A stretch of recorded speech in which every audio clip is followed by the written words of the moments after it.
Jam 10. Nah, kata Kapolres, nah ini uangnya Pak. M. Yunus. Bantah sudah damai, Ibtu Yunus polisi arogan tendang warga di Prabu Mulih dilaporkan korban ke Polres.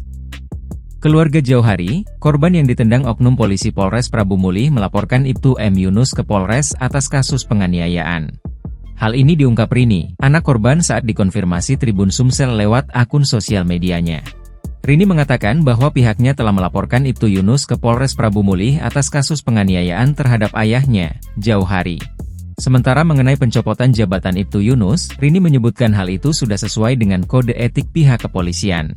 Adapun kondisi Jauhari saat ini diungkap Rini masih dalam perawatan.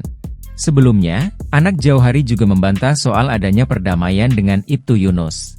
Hal ini diungkapnya lewat Instagram miliknya @riniulandari94, Selasa, 14 Januari 2024. Rini Ulandari, anak Jauhari membantah kabar soal perdamaian ayahnya dengan Ibtu Yunus. Semua postingan dari pihak kepolisian dan media Prabu Mulih yang menuliskan keluarga kami sudah berdamai itu tidak benar, kami belum berdamai karena sekarang ayah kami juga masih dalam pemantauan medis, tulis Rini lewat Instagramnya. Menurutnya, soal perdamaian itu dilakukan pihak kepolisian agar tidak menggiring opini publik dan berita tidak tersebar luas.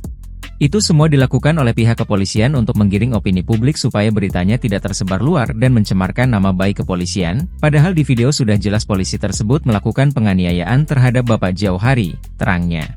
Untuk itu, ia meminta kepada pihak kepolisian untuk adil dan mengusut tuntas kasus ayahnya yang ditendang polisi. Saat dikonfirmasi, Rini menegaskan bahwa keluarganya enggan berdamai dengan Ibtu Yunus. Lanjut Rini, pihak Polres Prabu Mulih akan bertanggung jawab penuh soal pengobatan dan kerugian yang dialami ayahnya.